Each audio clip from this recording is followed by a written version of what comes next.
Today should be an interesting day because Creality sent me a few things. This is the new Creality Falcon 2 40-watt laser engraver.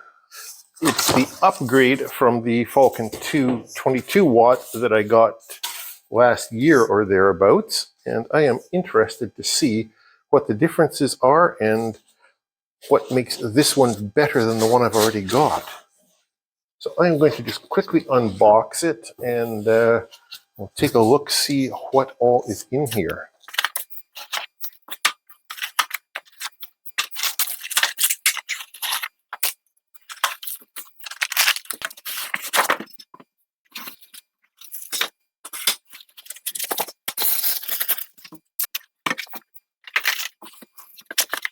So here's everything out on the table.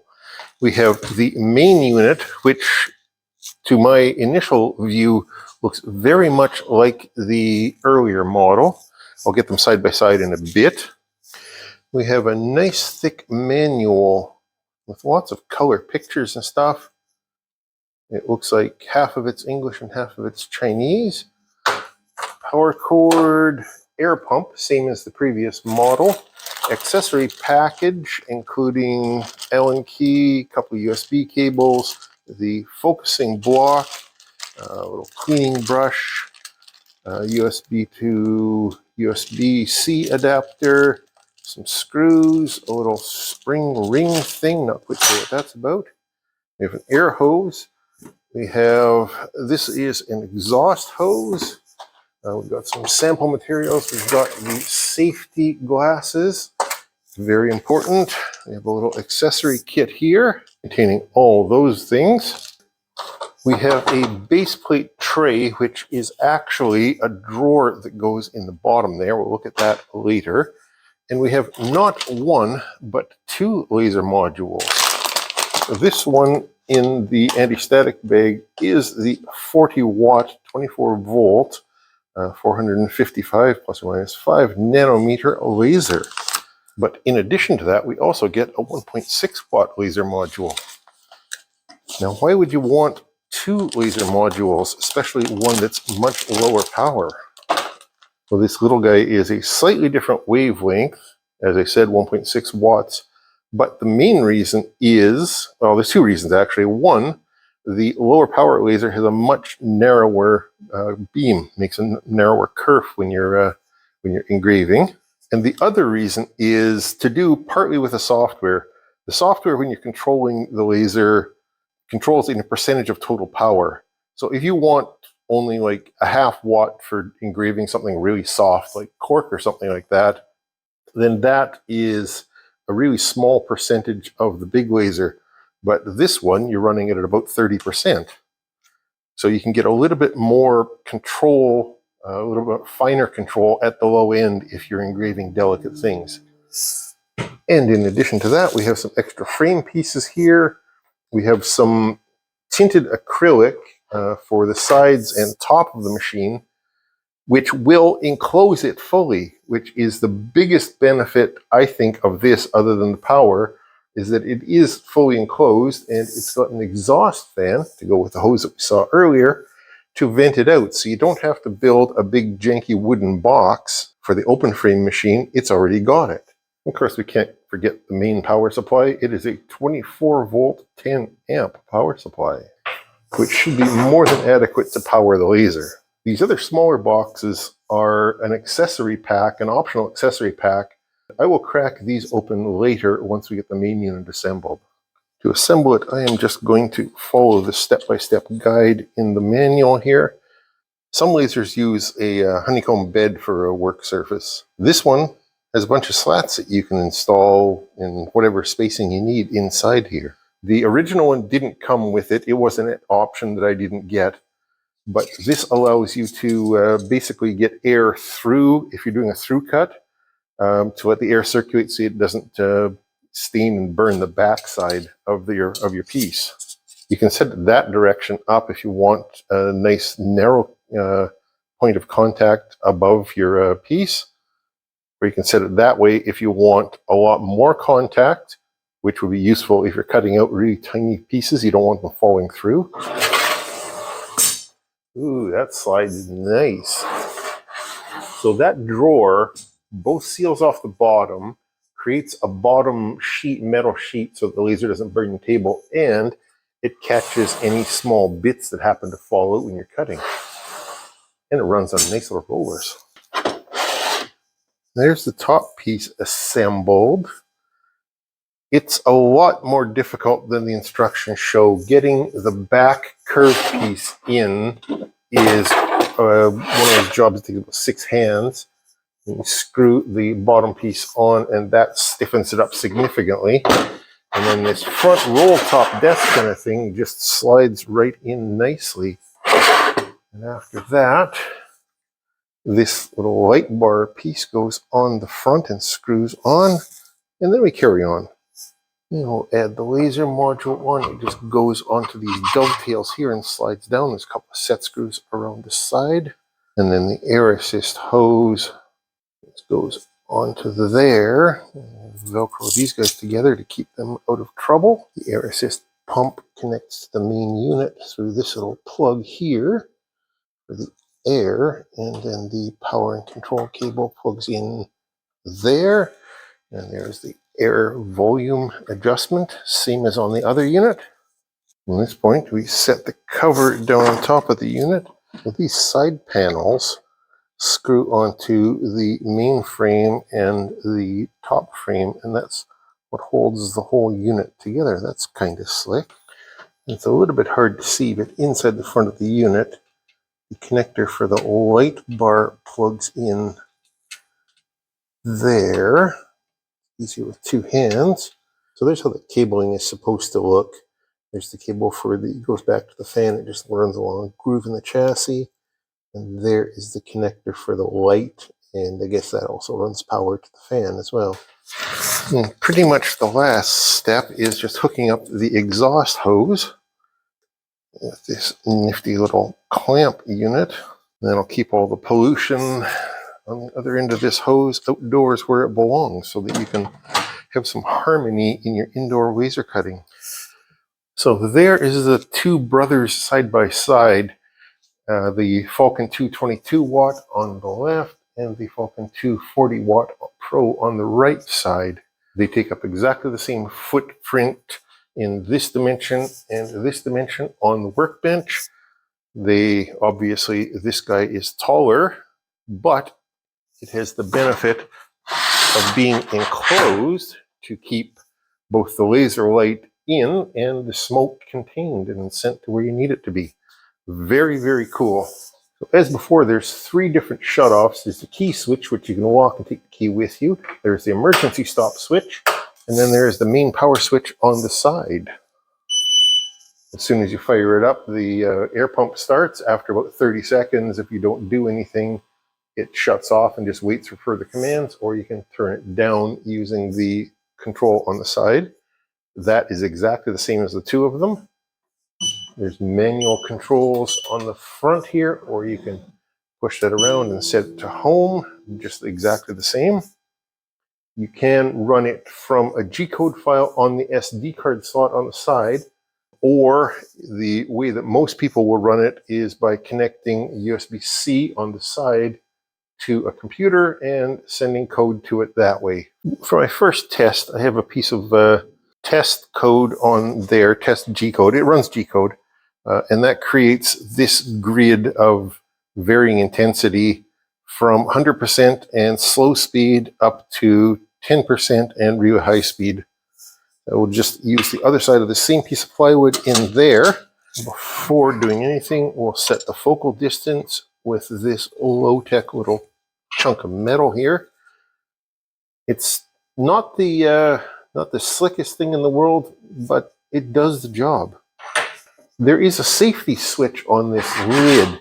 Watch right there. When I close the lid, that lights up to tell me I'm safe. Put the framing and just make sure that we're lined up with our piece of wood.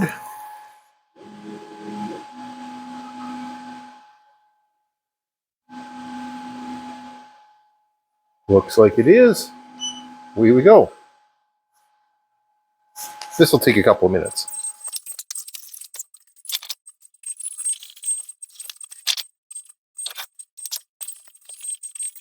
So there are the two burns from the same file. And as I said, the power level is not in the G code as an absolute value, it's as a percentage. No, that's the fastest with lowest power, and that is the slowest with highest power. This is the 22 watt, this is the 40 watt. I'm going to do a few experiments with this thing just to see what the maximums are. The manual and the literature online says it can cut through a 3/4 inch piece of wood in a single pass.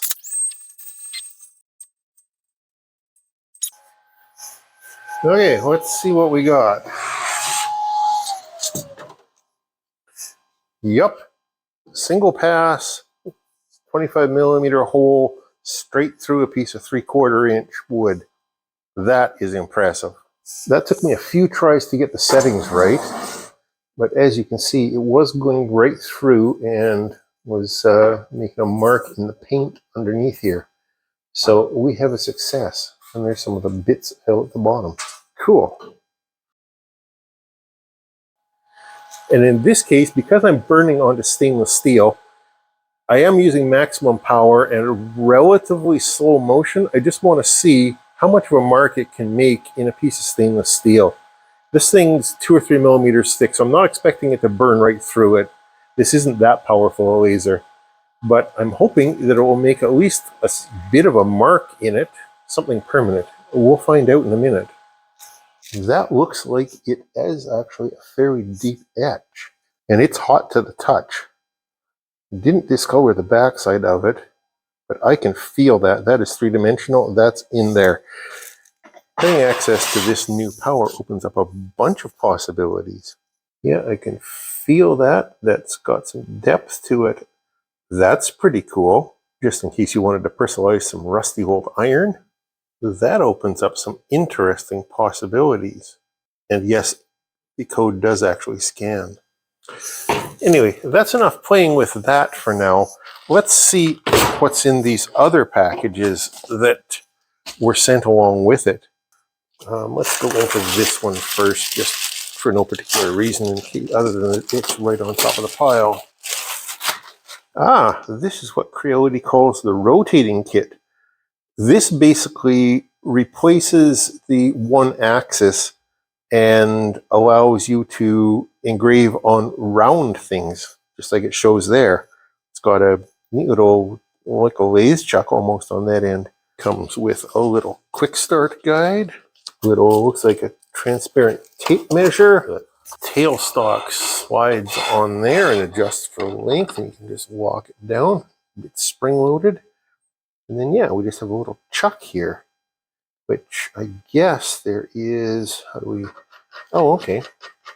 Just open up that knurl and you can clamp onto round things. The cable plugs in down there and replaces the Y-axis stepper motor. To install it, you need to put the laser frame up on riser blocks to give you clearance underneath the head, which means I'll have to take this catch drawer out, which is a bit of an inconvenience, but I think I can work around it, because the drawer has a couple little magnets there, and there's a couple little sensors underneath here which detect whether or not the drawer is open or closed for safety. I'll get back to you on that. Let's open up the other two packages and see what's in those. Oh, this looks like a box of sample material to play with. Cast acrylic sheet. Those two look like they're black. There's a couple of amber looking ones and a couple that look more reddish. Okay, so that is a nice assortment. And let's see what's in box number 3. Ah, more samples to play with. So you got some wood in various different thicknesses. Okay, did not expect that. Thank you, Creality, and your marketing agency for sending those extra sample pieces along.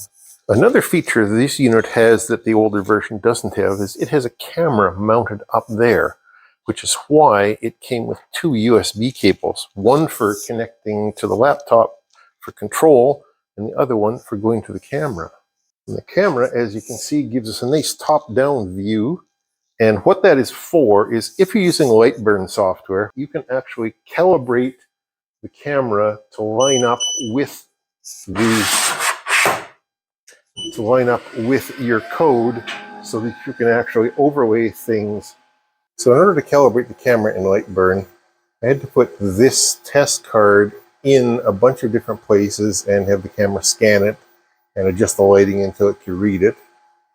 After doing that, it asked me to put a large piece of material in there, and it's engraving a pattern onto it, which the camera will target and finish its calibration.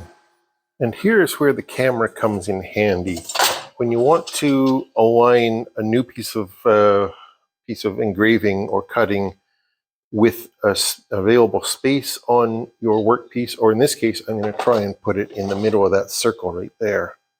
So we bring up the camera over here and update the overlay, and it shows my little hexagon that I'm going to engrave is not quite aligned with the circle. And shift the circle over a little bit and update the overlay again. And we'll run a quick framing on it. Looks like it should hit.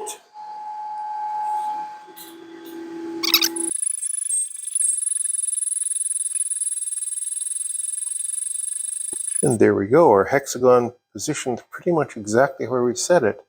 Excellent. Now, normally you're not going to use that feature to target a particular thing that's already on your workpiece. Normally, you're going to use it to be able to make sure your pattern or your image will fit in a blank spot on an already used piece of material. To save your material, so you're not wasting it, and so you're not doing things like that. After a bit of messing around, I think I've got the rotary device set up and working properly. A little bit hard to see, but I think you can see the bird that's engraved in there. That's just one of the sample SVGs that's on the SD card that came with it. Let me show you how I got here. But first, a little bit of a disclaimer. I don't think this rotary is intended to be used with the Falcon 2 Pro, because due to the height of the rotary attachment, you need to jack the unit up on a set of riser legs. These riser legs came with the original Falcon 2 that I have. They didn't come with this one, with the Pro version. And you notice that I don't have that drip tray or chip tray or whatever you want to call it in the bottom here. And that is because to get the height for this thing, I had to remove the tray in addition to putting the legs on. As you can see in here with the rotary sitting on the table and those riser legs and the laser head lifted as high as it'll go, it just barely clears. I think I could lift that maybe a couple more millimeters, actually maybe a little bit further, but then we'd only have one set screw engaged there holding it rigid, so I think that's pretty much the limit of the height of it. As you may remember from earlier, this drawer has a couple of magnets on here which are sensed by presumably Hall effect sensors in the main unit to tell it when the drawer is closed. And this is the part that Creality is probably not going to condone, but in order to trick that, I've got a couple of neodymium magnets taped there right over the Hall effect sensors, which allows the unit to run. Because if the unit thinks that the drawer is open or this lid is not closed, then it won't fire the laser. Good for safety, a little annoying if you're trying to do unorthodox things like this. That said, it works. Connecting up the rotary attachment itself is not that big a deal. This cable came with it and plugs into there, and the other end of the cable replaces the stepper motor for the Y-axis. So this is the cable going off to the rotary, and this is the cable that normally would go onto that stepper motor right there. After that, you just need to make sure that this guy is sitting parallel. And then because the Y-axis here doesn't have a motor on it anymore, you have to sort of trick the end stop here when it homes. So this will home back that way normally, but you have to trick it there when it's homed, and then manually position this guy over the center line of your rotary piece. And then you just clamp the workpiece into the chuck here, clamping it down. That set screw, by the way, is for locking this while you're setting it up. I haven't bothered right now, but that's what it's for. So you need it retracted when you're actually using the thing. That end stop is set. It's fairly well centered. I'm going to just set this to where I want my start point to be, and set this to where I want the start point to be, and just visually verify that I'm okay in this direction. And close the lid. And there it is. I didn't line it in the X direction very well, so it made some marks on top of the chuck when it went off the end. That's my fault, but it does definitely work. And setting it up in Lightburn is fairly straightforward. Just go in Laser Tools and Rotary Setup, enable rotary, set the only thing that you need from the manual is the millimeters per rotation, which is 40 millimeters per rotation in the case of this unit.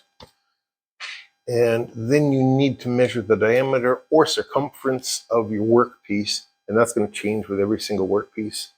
In this case, my beer can happened to be 210 millimeters around. So I put that in there, and okay, and that is the only setup. So, final impressions. What do I think of the new Creality Falcon 2 Pro 40-watt laser? I like it. It is, I'd say it's a step up from its older brother, the original Falcon 2 over there. The original is 22 watts. This guy's 40 watts. You can step it back to 22 watts, and it also has a 1.6 watt head that comes with it as well for really fine detail work. The important feature beyond the extra power is the enclosure, both with the tint so that you don't burn your eyes, but also with the extraction fan. Very, very handy, very useful, definitely an improvement, definitely worth the extra money.